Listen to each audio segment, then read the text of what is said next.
नमस्कार दोस्तों, आप सबका एक बार फिर से स्वागत है आपके अपने चैनल वर्ल्ड क्राइम स्टोरी में। एक बार फिर मैं आपके सामने हाजिर हूँ एक नई स्टोरी के साथ। कृपया आखिर तक बने रहें।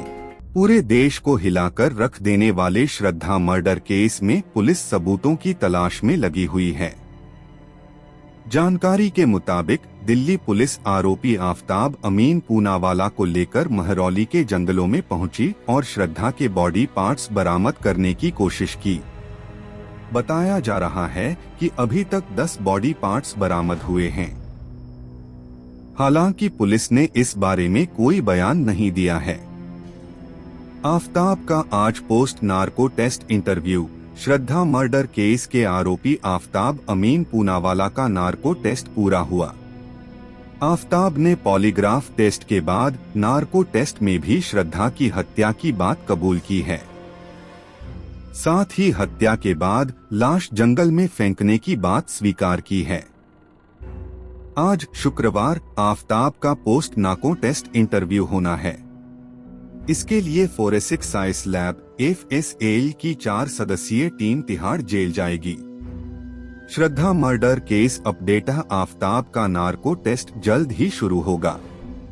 श्रद्धा मर्डर केस के आरोपी आफताब अमीन पूनावाला को आज सुबह फिर से कड़ी सुरक्षा में तिहाड़ जेल से रोहिणी फोरेंसिक साइंस लैब में ले जाया गया है।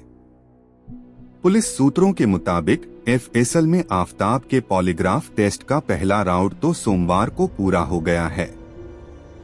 अब नार्को टेस्ट की प्रक्रिया शुरू करने के लिए फॉरेंसिक एक्सपर्ट्स की मदद ली जा रही है।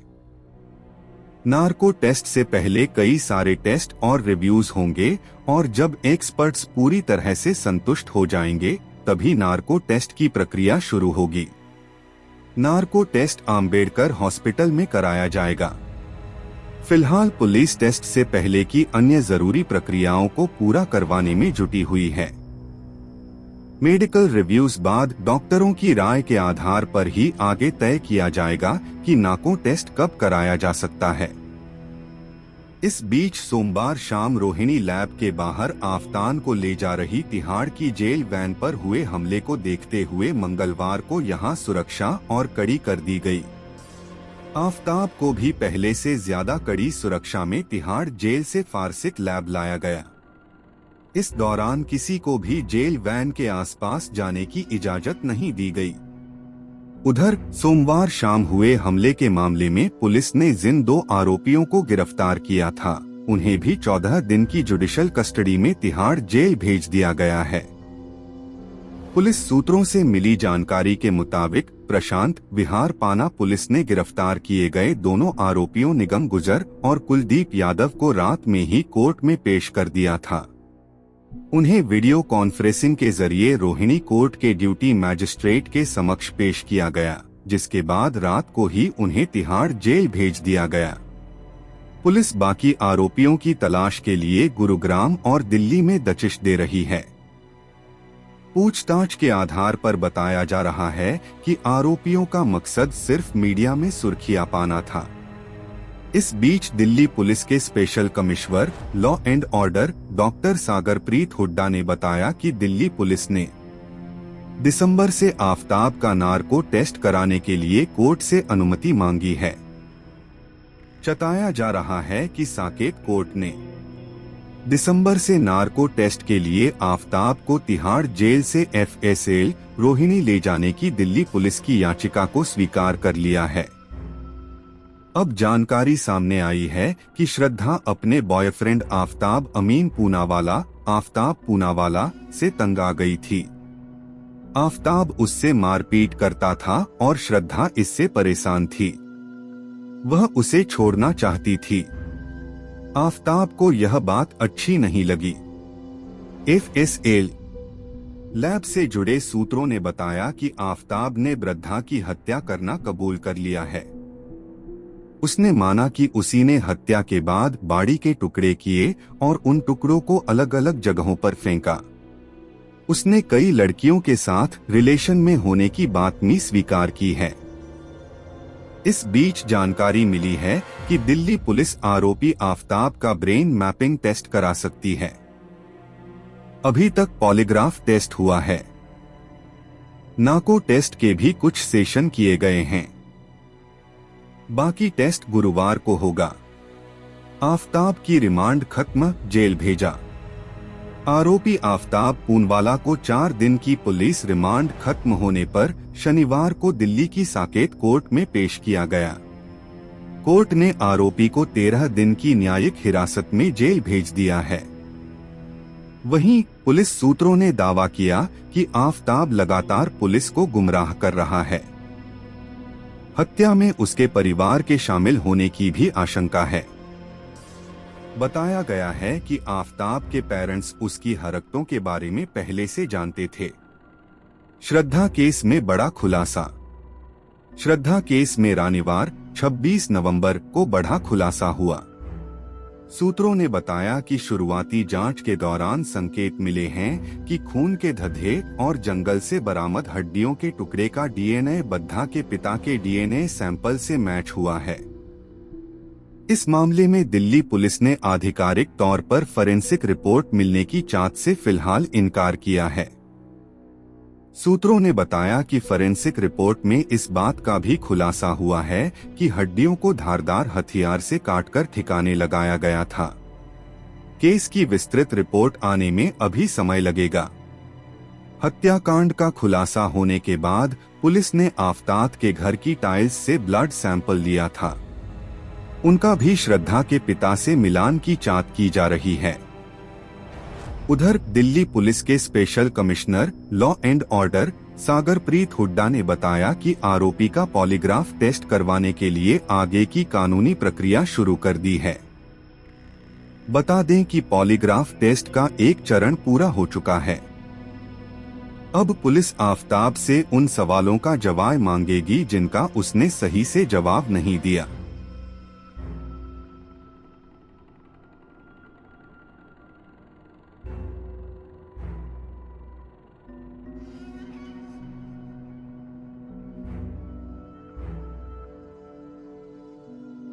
आफताब के पॉलीग्राफ टेस्ट का दूसरा चरण जारी, केस पर गृह मंत्री अमित शाह की नजर। दिल्ली के श्रद्धा मर्डर केस के आरोपी आफताब अमीन पूनावाला के पॉलीग्राफ टेस्ट का दूसरा चरण जारी। टेस्ट दिल्ली के इलाके रोहिणी की फोरेंसिक लैब में हो रहा है। सर्दी बुखार की वजह से बुधवार को आफताब का पॉलीग्राफ टेस्ट पूरा नहीं हो पाया। पॉलीग्राफ टेस्ट की प्रोसेस पूरी होने के बाद ही नाको होगा। ऐसे में संभव है कि नाको टेस्ट गुरुवार को भी न हो। मीडिया रिपोर्ट्स के मुताबिक गृह मंत्री अमित शाह ने कहा है कि पूरे मामले पर मेरी नजर है। श्रद्धा की हत्या करने वाले को कम से कम समय में कड़ी सजा दी जाएगी। पुलिस ने सुनी होती तो बच जाती श्रद्धा। दिल्ली के बद्धा मर्डर केस में चौंकाने वाली जानकारी सामने आई। श्रद्धा ने जफ्ताब के हिंसक रवैये के बारे में 2 साल पहले मुंबई पुलिस से शिकायत की थी। मीडिया रिपोर्ट्स का दावा है कि श्रद्धा ने 23 नवंबर 2020 को मुंबई की पालघर पुलिस को एक शिकायत पत्र लिखा था। पुलिस को बताया था कि उसका लिव इन पार्टनर आफताब उसे मारता पीटता है। अगर वक्त पर एक्शन नहीं लिया तो आफताब उसे टुकड़े टुकड़े कर डालेगा। दावा यह भी है कि श्रद्धा ने आफताब के बर्ताव के बारे में उसकी फैमिली को भी बताया था, लेकिन उन्होंने कुछ नहीं किया। महाराष्ट्र पुलिस का कहना है कि श्रद्धा की शिकायत पर तब जरूरी एक्शन लिया गया था। बाद में उसने लिखकर दे दिया कि हमारे बीच सुलह हो गई है। इसके बाद केस बंद कर दिया गया था। हत्या से कुछ देर पहले का श्रद्धा का आखिरी चैट आया सामने। दिल्ली के छत्तरपुर में मुंबई की श्रद्धा हत्याकांड की जांच अहम मोड़ पर। दिल्ली पुलिस ने आफताब के माता पिता का बयान किया दर्ज। बुधवार को आफताब का पॉलीग्राफ टेस्ट यानी लाई डिटेक्टर टेस्ट किया गया। इस बीच श्रद्धा को लेकर एक और बड़ा खुलासा हुआ है। श्रद्धा की मौत से कुछ देर पहले की आखिरी चैट सामने आई है। 18 मई को रात में 9 से 10 के बीच श्रद्धा की हत्या हुई थी। इससे पहले शाम करीब 4.34 मिनट पर श्रद्धा ने अपने एक दोस्त को मैसेज किया था। दोस्त से कहा, I've got न्यूज, यानी मेरे पास एक खबर है। इससे साफ है कि मौत से चंद घंटे पहले श्रद्धा अपने दोस्त को कुछ अहम चाहते जताने वाली थी, लेकिन श्रद्धा को नहीं पता था कि यह उसकी जिंदगी के आखिरी शब्द होंगे। आफताब अमोन पूनावाला का पॉलीग्राफी टेस्ट शुरू हुआ। कोर्ट ने परिवार से मिलने की इजाजत दी। दिल्ली के श्रद्धा मर्डर केस में आरोपी आफताब अमीन पूनावाला का पॉलीग्राफी टेस्ट शुरू हुआ। आफताब की पुलिस रिमांड 4 दिन चढ़ा दी गई है। संवेदनशीलता और सुरक्षा की दृष्टि से आफताब को मंगलवार को वीडियो कॉन्फ्रेंसिंग के जरिए साकेत कोर्ट में पेश किया गया था, जहां बहस हुई कि 1 महीने बाद भी आफताब मेहर का सिलसिलेवार ब्यौरा नहीं दे पा रहा है। उसके बयानों में एकरूपता नहीं है। हालांकि कोर्ट ने आफताब को परिवार से मिलने की इजाजत दी है। जज के सामने आफताब ने कबूला अपना जुर्म। दिल्ली की साकेत कोर्ट में विशेष सुनवाई के दौरान आफताब ने जज के सामने अपना जुर्म कबूला। मीडिया रिपोर्ट्स के अनुसार आफताब ने कहा, जो किया गुस्से में किया, मैं पुलिस को सब कुछ बता चुका हूं। उसने कहा कि घटना को याद करने में उसे मुश्किल हो रही है। आज आफताब का पॉलीग्राफ टेस्ट हो सकता है। श्रद्धा हत्याकांड में नहीं होगी सीबीआई जांच, याचिकाकर्ता को लगाई फटकार। अढ़ा हत्याकांड में नहीं होगी सीबीआई जांच, याचिकाकर्ता की दिल्ली एचसी ने लगाई फटकार और साथ ही जुर्माना भी लगाया।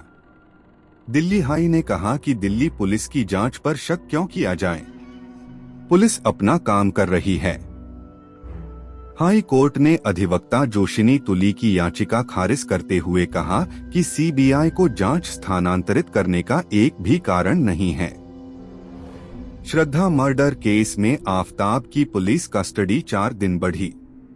श्रद्धा मर्डर केस की उलझी हुई गुत्थी सुलझाने के लिए पुलिस एड़ी चोटी का जोर लगा रही है। इसी सिलसिले में कोर्ट ने आफताब को 5 दिन की पुलिस रिमांड पर भेजा था। इस मामले में पुलिस ने आफताब की कस्टडी को बढ़ाने की मांग साउथ दिल्ली के साकेत कोर्ट से की, जिसके बाद कोर्ट ने आफताब की पुलिस कस्टडी 4 दिन तक बढ़ाई। वीडियो कॉन्फ्रेंसिंग के जरिए की गई सुनवाई। श्रद्धा मर्डर केस में नाकों से पहले आफताब का होगा पॉलीग्राफ टेस्ट। सनसनीखेज श्रद्धा वालकर हत्याकांड में अभी तक पुलिस को कोई ठोस सबूत हाथ नहीं लगा है। अपनी लिव इन पार्टनर श्रद्धा की हत्या करने का आरोपी आफताब अमोन पूनावाला पुलिस को गलत जानकारी दे रहा है। इसको देखते हुए पुलिस ने नाको टेस्ट से पहले उसका पॉलीग्राफ टेस्ट कराने का फैसला किया है और इसके लिए अदालत से अनुमति मांगी है। क्या है पॉलीग्राफ टेस्ट? पॉलीग्राफ टेस्ट को सामान्य तौर पर लाई डिटेक्टर टेस्ट वानी झूठ पकड़ने की जांच भी कहा जाता है। इस टेस्ट में आरोपी से सवाल पूछे जाते हैं और इस पर उसकी मनोवैज्ञानिक स्थिति का आकलन किया जाता है। सवाल पूछने के दौरान आरोपी के ब्लड प्रेशर, दिल की धड़कन और नाड़ी की चाल को रिकॉर्ड किया जाता है। इसके आधार पर यह विश्लेषण किया जाता है कि उसने किस सवाल पर गलत और किस पर सही जानकारी दी है। 5 दिन लग सकते हैं नार्को टेस्ट में। श्रद्धा हत्याकांड मामले में गिरफ्तार आरोपी आफताब अमीन पूनावाला का नार्को टेस्ट सोमवार को भी नहीं हो पाया। नाको से पहले इसका पॉलीग्राफ यानी लाई डिटेक्टर टेस्ट भी कराया जाएगा। इसके लिए पुलिस ने साकेत कोर्ट में मंजूरी लेने के लिए अर्जी दाखिल की है। सूत्रों का कहना है कि अगर कोर्ट से मंगलवार को पॉलीग्राफ टेस्ट कराने की इजाजत मिली, तब भी इस प्रक्रिया में 5 दिन का वक्त लग जाएगा। श्रद्धा मर्डर केस में नया खुलासा, तालाब में श्रद्धा का सिर खोज रही पुलिस। श्रद्धा मर्डर केस में नया खुलासा। मीडिया रिपोर्ट्स के मुताबिक दिल्ली पुलिस को आफताब ने बताया है कि उसने श्रद्धा का सिर दिल्ली के एक तालाब में फेंका था। इसके बाद दिल्ली पुलिस छतरपुर जिले के मैदान गढ़ी पहुंची और यहां मौजूद एक तालाब खाली करा रही है। सिर खोजने के लिए गोताखोरों को भी बुलाया गया है। वहीं दूसरी ओर पुलिस ने छतरपुर जिले के महरौली जंगल से अब तक 17 हड्डियां बरामद की है। उन्हें जांच के लिए भेजा जाएगा। सोमवार को हो सकता है आफताब का नाको टेस्ट। पुलिस ने 40 सवालों की लिस्ट तैयार कर ली है। क्यों आफताबों के चंगुल में फंसी रह जाती है अद्धाएं? श्रद्धा का मैनेजर करण खोलेगा कई नए राज। श्रद्धा वॉकर मर्डर केस में पुलिस के सामने उनके दोस्त और सहकमो आरोपी आफताब को लेकर रोज नए खुलासे कर रहे हैं। पुलिस ने गाडविन और राहुल का चवान दर्ज कर लिया। अब पुलिस ने करण वारी को बयान दर्ज करने के लिए बुलाया है।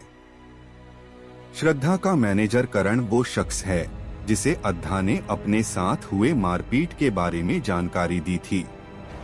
श्रद्धा ने नवंबर 2020 में पहली बार आफताब के मारपीट करने के बारे में बताया था। श्रद्धा मर्डर केस में पुलिस की बड़ी सफलता। श्रद्धा मर्डर केस की जांच कर रही दिल्ली पुलिस को बड़ी सफलता मिली। आफताब का एक सीसीटीवी फुटेज मिला है जिसमें आरोपी बैग लिए हुए। पुलिस को शक है कि बैग में शव के टुकड़े थे जिन्हें आफताब जंगल में फेंकने गया होगा। यह वीडियो 18 अक्टूबर का बताया जा रहा है। दिल्ली पुलिस को वारदात वाले दिन के दोनों के कपड़ों की तलाश। दिल्ली पुलिस ने महरौली वाले फ्लैट से सारे कपड़ों को जब्त कर लिया है। इनमें श्रद्धा के कपड़े भी शामिल है। इन्हें फॉरेंसिक जांच के लिए भेजा जाएगा। हालांकि पुलिस का कहना है कि वारदात वाले दिन दोनों ने जो कपड़े पहने थे वो अभी तक नहीं मिले हैं। साकेत कोर्ट का आदेश 5 दिन के अंदर हो आफताब का नार्को टेस्ट। साकेत कोर्ट ने श्रद्धा मर्डर केस के आरोपी आफताब के नार्को टेस्ट का आदेश दिया। Narco test Rohini forensic science lab में किया जाएगा। कोर्ट के आदेश के अनुसार यह टेस्ट 5 दिन के भीतर किया जाना है। आज साकेत कोर्ट में आरोपी आफताब की पेशी। श्रद्धा वाकर हत्याकांड के आरोपी आफताब अमीन पूनावाला को दिल्ली पुलिस आज साकेत कोर्ट में पेश करेगी। पुलिस कोर्ट से उसकी रिमांड मांगेगी। दिल्ली पुलिस आफताब का नाको टेस्ट कराने की तैयारी में भी है। पुलिस ने श्रद्धा के शव के हिस्से बरामद करने के लिए 10 टीमें बनाई है। मीडिया रिपोर्ट्स के मुताबिक पुलिस को पूछताछ में आफताब ने बताया कि 18 मई यानी मर्डर वाले दिन श्रद्धा और उसके बीच घरेलू खर्च को लेकर झगड़ा हुआ वा। पुलिस आफताब के खिलाफ और सबूत जुटाने में लगी हुई है। डेटिंग ऐप पर और भी महिलाओं के संपर्क में था आफताब। दिल्ली के महरौली में हुए अद्धा मर्डर केस में पुलिस के हाथ कई अहम सुराग लगे हैं। इस्तेमाल करता था और डेटिंग ऐप के जरिए ही श्रद्धा वॉकर से मिला था। पुलिस को यह जानकारी भी मिली है कि आफताब कई लड़कियों से संपर्क में था। इनमें से ज्यादातर महिलाएं डेटिंग ऐप्स के जरिए उसके संपर्क में आई थी। जांच में यह भी सामने आया है कि पिछले कुछ समय में आफताब ने कई सिम इस्तेमाल कर चुका है। श्रद्धा की हत्या के बाद आफताब ने अपना पुराना mobile phone online company OLX पर बेचा था। पुलिस इस फोन रिकवर करने की कोशिश में जुटी है ताकि उससे कुछ जानकारी मिल सके। कौन थी श्रद्धा और क्या है पूरा मामला? मुंबई की एक मल्टीनेशनल कंपनी में काम करती थी 26 साल की श्रद्धा वाकर। वहीं उसकी मुलाकात हुई आफताब से। दोनों एक दूसरे को पसंद करने लगे। शुरुआत में श्रद्धा ने अपने परिवार को इस रिलेशनशिप के बारे में नहीं बताया था, लेकिन फिर एक दिन उसने बताया कि वह आफताब के साथ लिव इन में रह रही है। परिवार ने काफी समझाया लेकिन अदा नहीं मानी और कुछ वक्त बाद तीनों ने मुंबई छोड़ दी। दोनों महरौली के छतरपुर इलाके में रहने लगे थे। डॉक्टर की सुन लेती तो आज जिंदा होती श्रद्धा। ऐसे हाई क्राइम स्टोरी सुनने के लिए हमारे चैनल को सब्सक्राइब करें।